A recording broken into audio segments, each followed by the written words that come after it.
Valenttүүлүк. Valenttүүлүк бир элемент атомун башка элементтин белгилүү бир сандагы атомдорун кошуп алуу же орун алмашуу жөндөмдүүлүгү. Бирикмелердеги элементтердин valenттүүлүгүн аныктоо эрежелери. Суутектин valenттүүлүгү дайыма бир. Демек, суутектин valenттүүлүгү дайыма бир деп кабыл алынган экен. Суутектики бир. Экинчи эреже. Кычкылтек ар дайым эквиваленттүү. Демек, кычкылтек дайыма эквиваленттүү. Бул эрежени эсибизге сактап алабыз. Кычкылтек дайыма эквиваленттүү, суутек дайыма бир валенттүү деп. Андан кийин үчүнчү эреже. Металлдардын valenттүүлүгү топтун номерине барабар.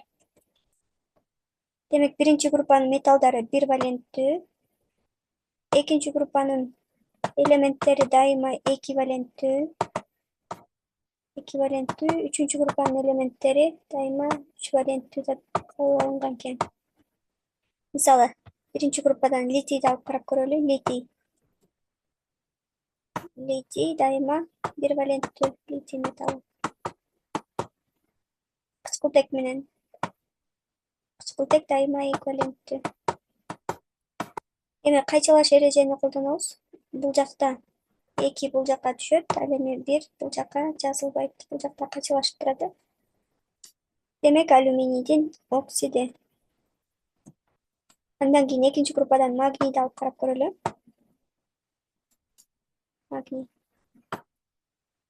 Магний экинчи группада жайгашкандыктан дайыма эквиваленттүү.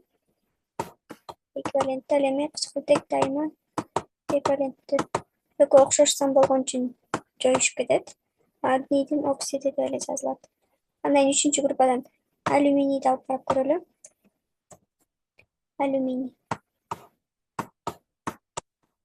Алюминийдин оксиди. Демек, бул жакка 3тү коебуз. Үчүнчү группада жайгашкандыктан. Ал эми бул дайыма 2 кычкылтек. Кайчылаштырабыз. 2 бул жакка түшөт. 3 бул жакка түшөт. Алюминийдин оксиди. Демек, металлдардыкы ушундай экен. Андан кийин металл эместердин valenттүүлүгү жогорку жана төмөнкү болушу мүмкүн дейт. Андан кийин бул жакта металл эместер жайгашкан.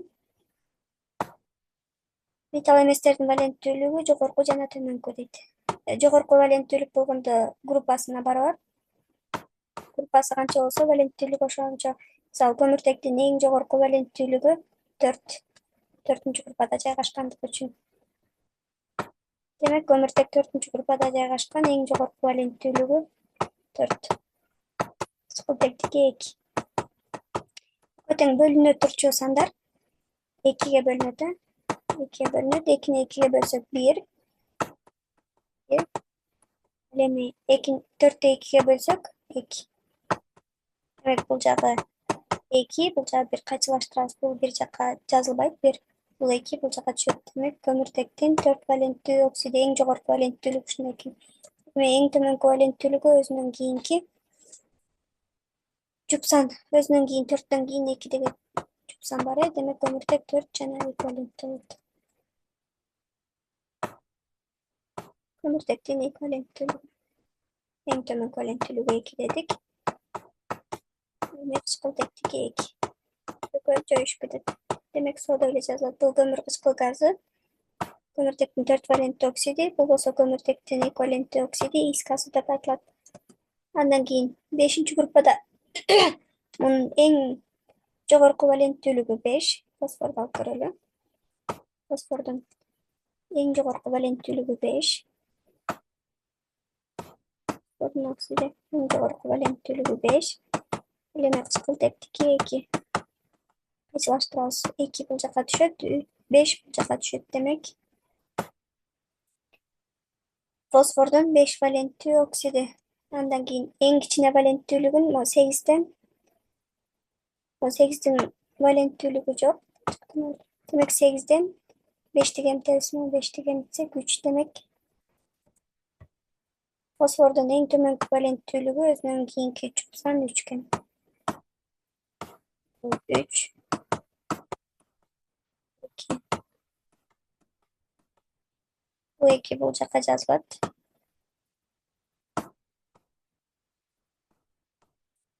3 бул жакка жазылат.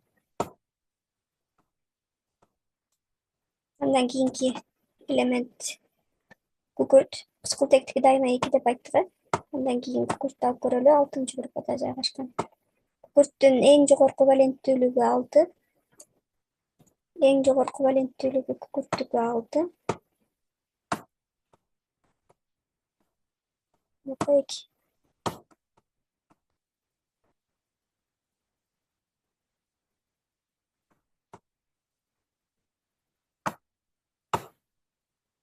2.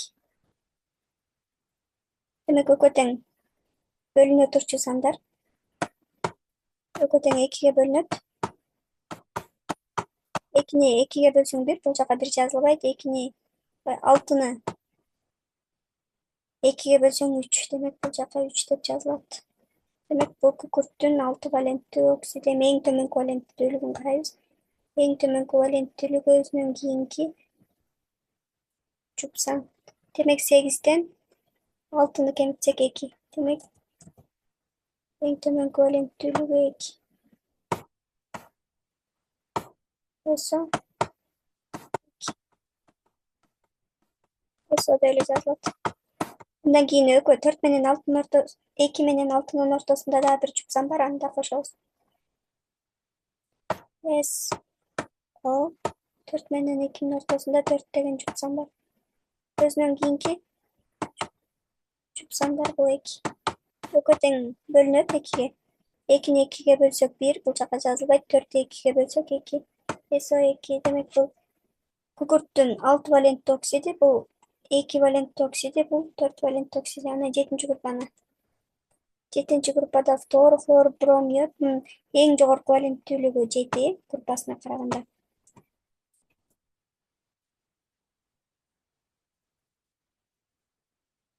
Эң жогорку валенттүүлүгү флордуку 7 дедик. Кычкылтек менен бирикмеси кычкылтек дайыма 2. Экөөнү кайчылаштырып жазабыз. Бул 2 бул жака. 7 бул жака. Демек ушундай экен.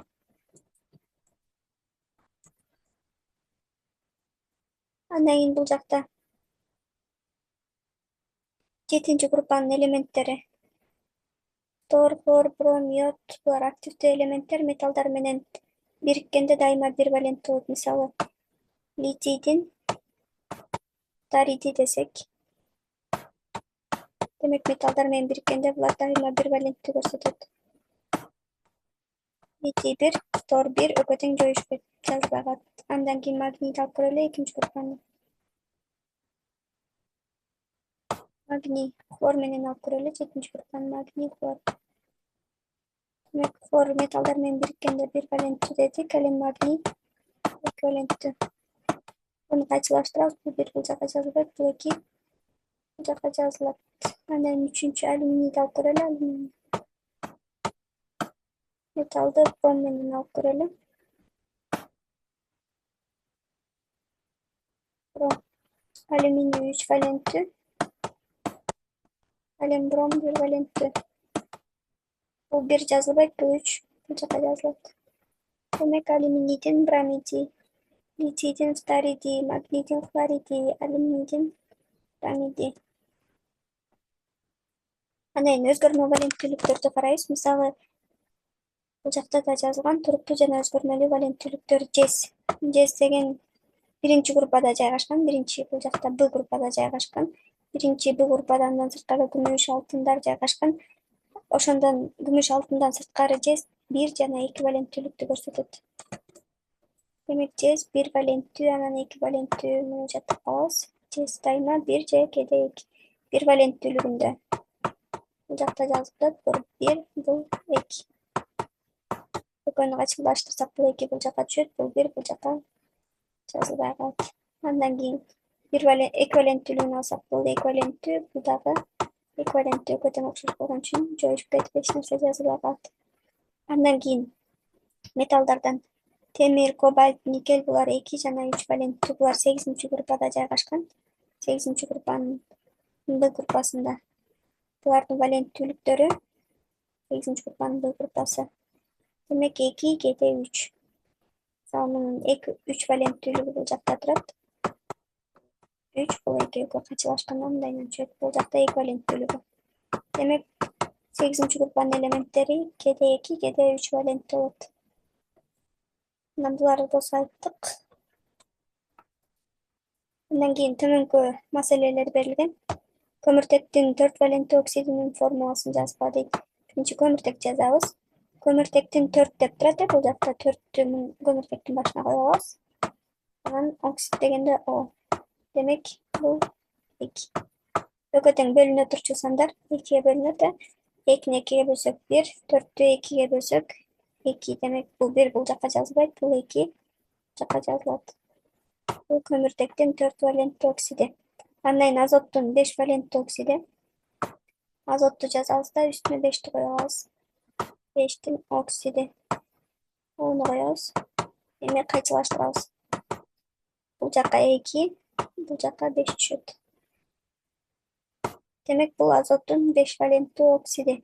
Андан кийин темирдин 3 валентті оксиди дейт. Бул жакка темирди жазабыз. Үстүнө 3-тү коюп алабыз. Темирдин 3 валентті оксиди. Бул жакка 10 жазабыз. О дайыма эквиваленттүү. Демек бул 2 бул жакка түшөт. Бул 3 бул жакка түшөт. Бул болсо темирдин 3 валентті оксиди. Андан жездин эквиваленттүү оксидинин формуласын жазабыз. Купрум. Жездин үстүнө 2-ни коебуз. Ал эми кычкылтектин үстүнө 2 дайыма эквиваленттүү. Кычкылтек менен сутекти эстеп калабыз. Бул экөө тең жоюшуп кетип жазылбай калат. Калган маселени өзүңөр иштеп чыгарып көргүлө. Ушуну менен сабакыбыз аяктады. Кийинки темадан көрүшкөнчө.